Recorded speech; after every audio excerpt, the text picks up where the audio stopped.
ஜோதிடம் என்னும் தெய்வக்கலை மூலமாக என்னை அங்கீகரித்து ஆதரிக்கும் அன்பு நேயர்களுக்கு இனிய வணக்கம். கன்னிராசிக்கு இந்த பதிவு மூலம் அப்படி என்னதான் சிறப்பாக இருக்குது அப்படிங்கிறத பார்க்குறதுக்கு முன்னாடி எம்பெருமான் முருகப்பெருமானின் ஆசீர்வாதம் உங்களுக்கு முழுமையாக கிடைக்க நான் சொல்லும் மந்திரத்தை நீங்களும் 3 முறை சொல்லிக்கிட்டே உங்களால் முடிஞ்சதுன்னா கமெண்ட் பாக்ஸில் ஒரு முறை கமெண்ட் பண்ணுங்க.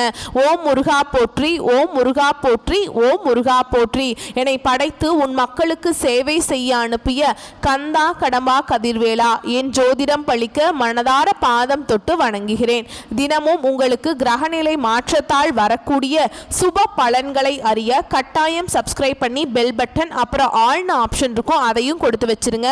ஒவ்வொரு பதிவும் உங்களை வெற்றியடைய வைக்க வேண்டும் அப்படிங்கிற எண்ணத்தில் தான் போடுறோம். ஜோதிட சாஸ்திரப்படி குரு பகவான் ஆண்டுக்கு ஒரு முறை பயிற்சி ஆவார். ஆனால் 2025ஆம் ஆண்டுல 3 முறை பயிற்சி ஆகிறார். இதை அதிசார பயிற்சி அப்படின்னு நம்ம சொல்றோம். அதாவது குரு பகவான் இயல்பை விட வேகமாக ராசிகளை கடந்து செல்வார். 2025 மே 14ஆம் தேதி ரிஷப ராசியிலிருந்து மிதுன ராசிக்கு பயிற்சியானார். இதற்கு பிறகு அக்டோபர் 18ஆம் தேதி முதல் டிசம்பர் 3ஆம் தேதி வரை மிதுன ராசியிலிருந்து கடக ராசிக்கு அதிசார பயிற்சி ஆகிறாருங்க. பின்னர் மீண்டும் மிதுன ராசிக்கே திரும்புவார். ஜோதிடத்துல நவ கிரகங்கள்ல மிகவும் மென்மையானவர் மற்றும் செல்வாக்கு மிக்க கிரகமாக குரு பார்க்கப்படுறாருங்க. இவர் ஒருவருக்கு ஞானத்தையும் நிதி நன்மை சந்தான யோகத்தையும் தரக்கூடியவர். மனித வாழ்விற்கு தேவையான அனைத்து விதமான செல்வங்களையும் தருபவர் என்பதால் எந்த கிரகத்திற்கும் இல்லாத தனிச்சிறப்பு குருவிற்கும் குருவின் பார்வைக்கும் உண்டுங்க. நவ கிரகங்கள்ல முழுமையான சுப கிரகமாக திகழ்பவர் குரு பகவான். ஒரு ஜாதகத்துல எத்தனை தோஷங்கள் இருந்தாலும் குரு பார்வை இருந்தால் கெடு பலன்கள் குறைந்து நட்பலன்கள் அதிகமாகும்.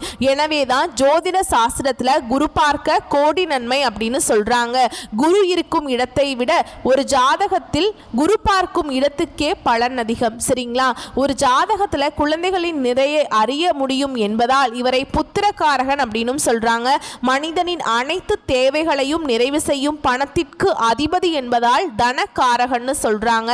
நவ கிரகங்கள்ல ஒருவராக இருக்கும் குரு பகவான் என்னும் பிரகஸ்பதி 4 வேதங்கள் 64 கலைகள் ஆகியவற்றை அறிந்தவராகவும் தேவர்களின் குருவாகவும் போற்றப்படுகிறார். சிவபெருமானை நோக்கி கடும் தவம் புரிந்த நவகிரக அந்தஸ்து பெற்றதால் குரு பகவானை ராஜ கிரகம் அப்படின்னு சொல்றோங்க. ஒருவரின் வாழ்வில் மங்கள காரியங்கள் நடைபெற வேண்டும், கல்வியில சிறந்து விளங்க வேண்டும், நல்ல வேலை வாய்ப்பு கிடைக்க வேண்டும், நல்ல வாழ்க்கை துணை அமைய வேண்டும் அப்படின்னா ஜாதகத்துல குரு பலம் பெற்று நல்ல நிலையில இருக்க வேண்டும். குரு பகவானின் அருளை பெற வேண்டும் என்பவர்கள் வியாழக்கிழமைகள்ல முழு பக்தியுடன் வழிபட்டால் குருவருள் மட்டும் இல்லாம திருவருளும் கிடைக்கும். குருவின் அருளை பெறுவதற்கு ஒவ்வொரு வியாழக்கிழமையும் குரு பகவான் மட்டுமின்றி மகாவிஷ்ணுவையும் வழிபாடு செய்ய வேண்டும். குரு பகவான் இருக்கும் இடத்தை விட குரு பகவான் பார்வைக்கு பலம் அதிகம் அப்படின்னு சொல்றாங்க ஜோதிடத்துல. எனவே எப்பொழுதுமே எல்லா ராசிகளுக்கும் குரு பயிற்சி சாதகமற்ற நிலையில் இருந்தால் கூட குருவின் பார்வையால் பல நல்ல விஷயங்கள் நடக்கும். அந்த வகையில கன்னி ராசிக்கு குரு அதிசார பயிற்சி எப்படி இருக்க போகுது அப்படிங்கிறத இந்த பதிவுல பார்க்க போறோம். கன்னி ராசிக்காரங்க நல்லது கெட்டதை முழுசா தெரிஞ்சவங்க, புதன் பகவானை ராசி அதிபதியாக கொண்டவங்க, எல்லா இடங்கள்லையும் நேர்மையையும் உண்மையை மட்டுமே நம்பக்கூடியவங்க. உங்களுக்கு சொந்தமோ பந்தமோ அது தப்புனா அது தப்பு தான், வெட்டு 1 துண்டு 2ன்னு பேசக்கூடியவங்க. உண்மை நியாயத்துக்கு மட்டுமே என்னைக்குமே கை கொடுப்பீங்க. உண்மைக்கு புறமா எந்த ஒரு விஷயத்தையுமே செய்ய மாட்டீங்க. இதனாலதான் கன்னிராசிக்காரங்களுக்கு நிறைய கஷ்டங்களும் துன்பங்களும் அதிகமாகவே வந்துட்டு இருக்கு. புதுமையான சிந்தனைகளுக்கு சொந்தக்காரங்க, பூ போல மனசு, கோபத்தை மறைச்சிட்டு சிரிப்பை மட்டும் காட்டக்கூடியவங்க, எடுத்த காரியத்தை எப்படியாவது முடிச்சிடணும் அப்படிங்கிறதுக்காக கஷ்டப்பட்டு போராடக்கூடியவங்க, தங்களுடைய கஷ்டத்தையும் கண்ணீரையும் கடுகளவு கூட மற்றவங்களுக்கு தெரியாம பார்த்துப்பாங்க. இதனால பார்க்குறவங்க எல்லாருமே கன்னிராசியா இவங்களுக்கு என்னப்பா சூப்பரா இருக்காங்க, இவங்களுக்கு என்ன குறைச்சல் அப்படின்னு தான் நினைச்சிட்டு இருக்காங்க. ஆனா சாப்பாட்டுக்கு கூட கஷ்டப்படுறது உங்களுக்கு மட்டும்தான் தெரியும். கஷ்ட காலத்துல திரும்பி பார்க்க கூட ஆள் கிடையாது. ஏதோ தட்டு தடுமாறி எந்திரிச்சு நிக்கிறப்போ உங்களை குறை சொல்றதுக்குனே நிறைய பேர் தேடி வருவாங்க. உங்க சொந்தக்காரங்க நண்பர்களுக்கு ஒரு தேவை இருக்குதுன்னா மட்டும்தான் உங்ககிட்ட வருவாங்க. அந்த தேவை முடிஞ்ச உடனே உங்களை தூக்கி போட்டுருவாங்க. ஆனால் மறுபடியும் அவங்க திரும்பி உங்ககிட்ட உதவின்னு கேட்பாங்க. அவங்க உங்களுக்கு முன்னாடி பண்ண துரோகத்தை எல்லாமே மறந்துட்டு மீண்டும் அவங்களுக்காக உதவி செஞ்சு ஏமாறக்கூடியவங்க தான் நீங்கள். கன்னிராசிக்காரங்க வாழ்க்கையில எப்படியாவது முன்னேறணும் அப்படிங்கிறதுக்காக தினம் தினம் கஷ்டப்பட்டு உழைக்கக்கூடியவங்க நீங்க. கடந்த காலகட்டங்களில் தங்களுடைய வாழ்க்கையில நீங்க நல்லது நடக்க போகுதுன்னு நினைச்சிட்டு இருந்திருப்பீங்க. ஆனா உங்களுக்கு அந்த டைம்ல ஒரு மிகப்பெரிய ஏமாற்றம் தான். புதுசா ஒரு சில பிரச்சனைகளும் கஷ்டங்களும் தானாகவே உங்களை தேடி வந்திருக்கும். கன்னிராசிக்காரங்க சொந்த பந்தத்தை இழந்தாங்க, சொத்துக்களை இழந்தாங்க, தனக்கு நெருக்கமா இருக்கக்கூடிய உறவுகளையுமே இழந்தாங்க. கடைசியா நான் மட்டும்தான் எல்லாத்தையுமே இழந்துட்டு நிக்கிறதா இருக்குது, எனக்கு உயிர் வாழவே பிடிக்கலன்னு சொல்லிட்டு இருக்காங்க. இதுக்கு மேல என்னால வாழவே முடியல சாமி, தயவு செஞ்சு என்னை வந்து உன் கூடயே கூட்டிட்டு போயிரு. நான் இவ்வளவு கஷ்டப்பட்டதுக்கு அப்புறம் எனக்கு வாழ்க்கையில வாழணுங்கிற எண்ணம் சுத்தமாவே போயிருச்சு. உங்க மனசுல கவலையும் துன்பமும் தாங்க அதிகமாகவே இருக்குது. நீங்க செய்யக்கூடிய ஒவ்வொரு விஷயத்தையுமே தடுப்பதற்கும் உங்களை அவமானப்படுத்துவதற்கும் இங்க நிறைய நபர்கள் வந்து முயற்சி பண்ணிட்டு இருக்காங்க. இது எல்லாமே தெரிஞ்சுமே கூட நீங்க என்னமோ பண்ணுங்க, எனக்கு என்ன வந்துச்சு அப்படின்னு தன்னுடைய வேலையில் மட்டும் என்னைக்குமே குறிக்கோளா இருக்கவங்க தான் நீங்க. ஏன் எனக்கு மட்டும் ஏன் இவ்வளவு கஷ்டம் வருது, என்னோட வாழ்க்கையில நான் யாருக்குமே கெடுதலையோ கஷ்டத்தையோ துன்பத்தையோ கொடுத்ததில்லை, என்னோட வாழ்க்கை நிலை மட்டும் ஏன் இந்த மாதிரி இருக்கு அப்படின்னு தான் நிறைய நபர்கள் சொல்லிட்டு இருக்கீங்க. கன்னிராசிக்காரங்களுக்கு பிரச்சனைகள் வரும், அது கொஞ்ச நாள் இருக்கும், அதுக்கப்புறம் அந்த பிரச்சனை போயிடும். இந்த மாதிரி பிரச்சனை வரும் போகும் அப்படிங்கிற நிலைமையில தான் முக்காவாசி கன்னிராசிக்காரங்க வாழ்ந்துட்டு இருக்கீங்க. நீங்க என்னதான் பிரச்சனையை தவிர்த்தாலும் ஏதாவது ஒரு சூழல்ல உங்க வாழ்க்கையில பிரச்சனையும் கஷ்டமும் வந்துக்கிட்டு தாங்க இருக்கு. ஆனா இனி வரக்கூடிய நாட்கள்ல உங்களுக்கு இன்பத்தையும் மகிழ்ச்சியையும் தரக்கூடிய ஒரு காலகட்டமாகவே அமைஞ்சிருக்குது. இந்த மார்ச் மாதத்திலிருந்து பார்த்தீங்கன்னா உங்களுக்கு இந்த கண்டக சனி அப்படிங்கிறது சிம்ம ராசியிலிருந்து உங்களுக்கு வந்துருச்சுங்க. கண்டக சனியோட தாக்கம் அப்படிங்கிறது சற்று அதிகமாகவே இருந்தாலுமே கூட உங்களுக்கு வரக்கூடிய ஒரு 5 மாதங்களுக்கு பார்த்தீங்கன்னா இந்த சனி பகவான் வந்து இத்தனை நாட்களாக உங்களுக்கு மைனஸாக செயல்பட்டு கொண்டிருந்தார். இனி முழுவதுமாகவே பிளஸ்ஸாக செயல்பட போறார். இதன் மூலமா நல்ல ஒரு வாழ்க்கை முறையும் நல்ல ஒரு தொழில் முன்னேற்றம் அப்படிங்கிறது விரைவில் உங்க வாழ்க்கையில ஏற்பட போகுது. அது மட்டும் இல்லாம உங்களுக்கு சுக்கிர பயிற்சியானது ஸ்டார்ட் ஆகி நடந்துட்டு இருக்குது. சுக்கிர பகவான் பார்த்தீங்கன்னா ரிஷப ராசியிலிருந்து மிதுன ராசிக்கு வந்து சஞ்சாரம் பண்ணிட்டாருங்க. இது வந்து பார்த்தீங்கன்னா 12 ராசிக்குமே நல்ல ஒரு வாழ்க்கை தரத்தையும் நல்ல ஒரு முன்னேற்றத்தையும் தரக்கூடிய ஒரு காலகட்டமாகவே அமைஞ்சிருக்குது. இதில் குறிப்பாக பார்த்தீங்கன்னா கன்னிராசிக்காரர்களுக்கு தான் இந்த கிரக மாற்றங்கள் மூலமாக முழு பலன்களும் முழுவதுமாகவே கிடைக்க போகுது.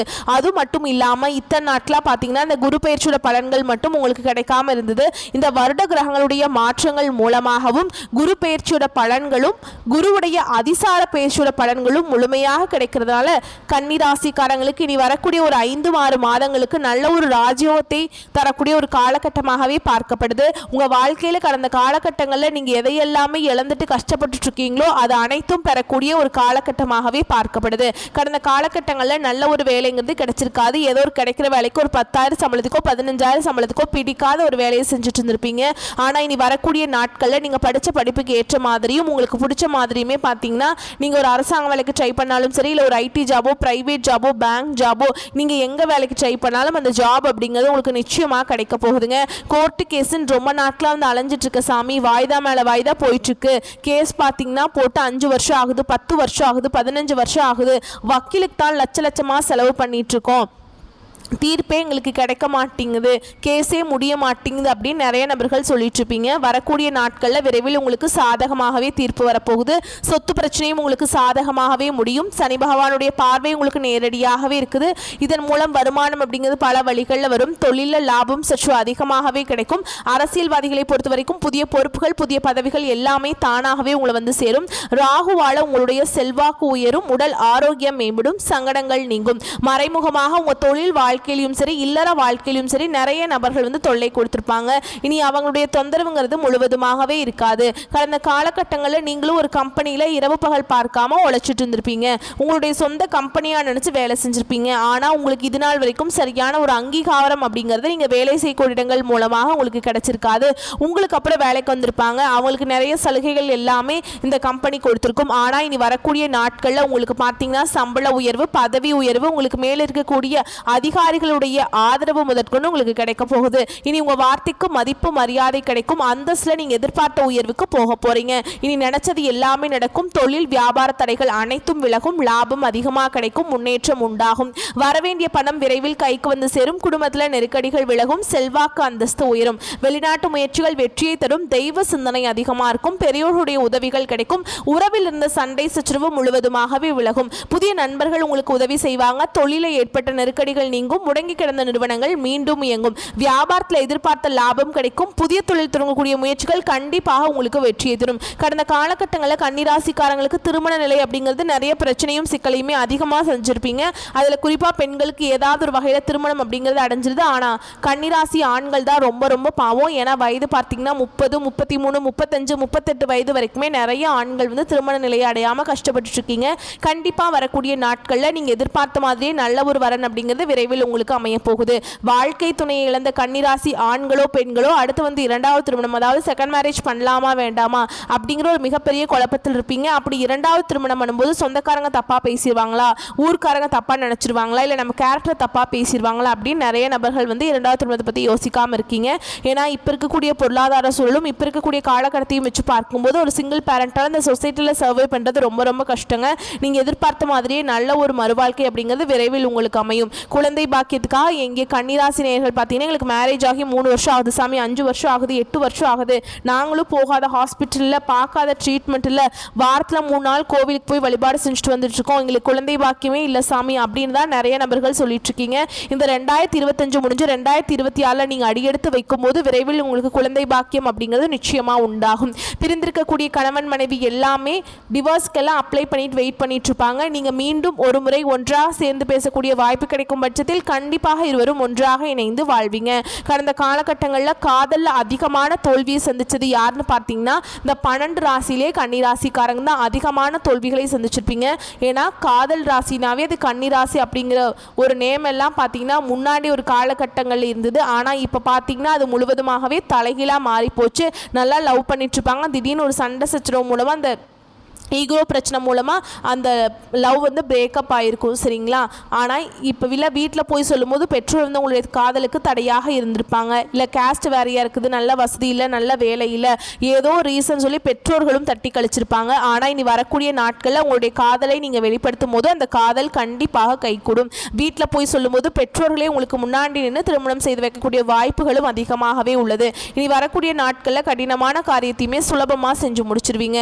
உங்கள் எளிமையான பேச்சு திறமையால் நீங்கள் அனைவரையுமே கவர்ந்தெழும்பீங்க. சமூகத்தில் உங்கள் பெயருக்கும் புகழுக்கும் படிப்படியாக முன்னேற்றம் வரப்போகுது. சிலருக்கு படிப்பதற்காகவும் வேலை விஷயமாகவும் தொழில் விஷயமாகவும் வெளியூர் வெளிநாடு போகக்கூடிய வாய்ப்புகள் எல்லாமே கிடைக்க போகுது. உங்கள் குடும்பத்தில் கடந்த காலகட்டங்களில் எந்த ஒரு சுப நிகழ்ச்சியுமே நடந்திருக்காது. இதை நினச்சி வீட்டில் கூடிய பெரியவங்க எல்லாமே ரொம்பவே வருத்தப்பட்டிருப்பாங்க. இதெல்லாம் நம்ம குடும்பத்தில் ஒரு ஃபங்க்ஷன் வைக்க முடியலையே, சொந்தக்காரங்க வீட்டில் எவ்வளோ ஃபங்க்ஷன் வைக்கிறாங்க அப்படின்னு ரொம்பவே வருத்தப்பட்டிருப்பாங்க. ஆனால் இனி வரக்கூடிய நாட்களில் உங்கள் குடும்பத்தில் திருமணம், சீமந்தம், புதிதாக வீடு கட்ட ஆரம்பிப்பீங்க.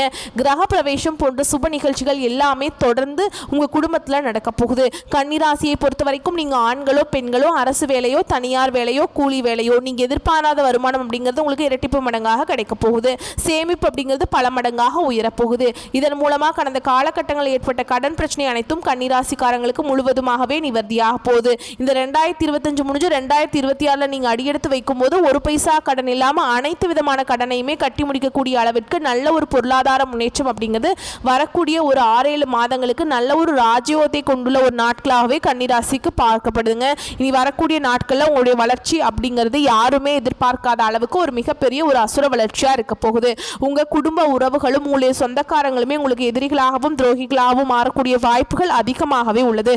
குறிப்பாக பார்த்தீங்கன்னா உங்கள் குடும்ப உறவுகளுக்குள்ளே நிறைய பிரச்சனையும் சிக்கலையுமே இந்த பொருளாதார விஷயமா அதிகமாக வரக்கூடிய வாய்ப்பு இருக்கிறதுனால கண்டிப்பாக இவர்களிடமிருந்து ஒரு பிரச்சனை வருது அப்படிங்கும்போது நீங்கள் அந்த பிரச்சனையை பண்ணாமல் உடனடியாக அவர்களிடமிருந்து விலகி இருப்பது கன்னிராசிக்காரங்களுக்கு வரக்கூடிய நாட்களில் ரொம்பவே நல்லதுங்க. பணி இடத்துல உங்கள் செல்வாக்கு உயரும். அதே சமயம் பொறுப்புகளில் முழு கவனம் முக்கியங்க. உங்கள் தனிப்பட்ட பணிகள் எதையும் பிறரை நம்பி ஒப்படைக்க வேண்டாம். மேலதிகாரிகள் ஆதரவு அதிகரிக்கும். சக ஊழியர்கள் எவரையும் உதாசனப்படுத்த வேண்டாம். வீட்டில் நிம்மதி நிலவத் தொடங்கும். அது நிலைக்க உங்கள் வார்த்தைகளில் நிதானமும் செயல்களில் விட்டு கொடுத்தலும் அவசியம். 3ஆம் நபர் முன்னிலையில் குடும்ப உறுப்பினர்கள் எவரையும் அலட்சியப்படுத்த வேண்டாம். வாகனம், வீடு மாற்ற வாய்ப்புண்டு. பெற்றோருடைய ஆலோசனைகள் முக்கியத்துவம் கொடுங்க. செய்யும் தொழிலில் யாருடைய கட்டாயத்தாலும் சட்டம் புறம்புக்கு ஏற்ற மாதிரி நடந்துக்க வேண்டாம். புதிய முயற்சிகளில் அனுபவம் மிக்கவர்களுடைய ஆலோசனை கேட்டு நடந்துக்கிறது ரொம்ப நல்லதுங்க. அரசியல்வாதிகளை பொறுத்த வரைக்கும் பெருமைகள் நிலைக்கும். அதே சமயம் உடனிருப்போர் சூழ்ச்சியால் நீங்கள் தலைகுனிய நேரிடலாம். கவனம் முக்கியம். அரசு துறையினர் அலுவலகம் ஃபைல்களை பத்திரமாக வைத்துக் கொள்ளுங்கள். மேலிட அனுமதியின்றி நகல் எடுக்கவோ பிறரிடம் பகிரவோ வேண்டாம். கலைஞர்கள், சினிமா துறையில் இருக்கவங்களுக்கு வாய்ப்புகள் முயற்சிக்கு ஏற்ப வர தொடங்கும். மாணவர்களுக்கு தினமும் அதிகாலையில் எழுந்து படிப்பது நல்லது. அயல்நாட்டு கல்வியில் அவசரம் வேண்டாம்ங்க. உடல் நலத்தில் கழிவு உறுப்பு உபாதை, அஜீர்ணம், இடது பக்க பிரச்சனைகள் வரலாம். வாகனத்தில் வேகம் அறவே கூடாது. பைரவரை எப்போதும் கும்பிடுங்கள். நவகிரகங்களில் சனி பகவானுடைய உங்களை பொறுத்த வரைக்கும் பரிகாரம் அப்படின்னு பார்த்தோம்னா பைரவரை வணங்கி வர வாழ்க்கையில் வளம் உண்டாகும். இன்னொரு பரிகாரம், நவ கிரகங்களில் வீற்றிருக்கக்கூடிய சனி பகவானுக்கு எள்ளெண்ணெய் தீபம் ஏற்றி வணங்கி வர வாழ்க்கையில் செல்வம் செழிப்படையும். வரக்கூடிய வாய்ப்புகளை பயன்படுத்திக்கோங்க. வாழ்த்துக்கள். நன்றி, வணக்கம்.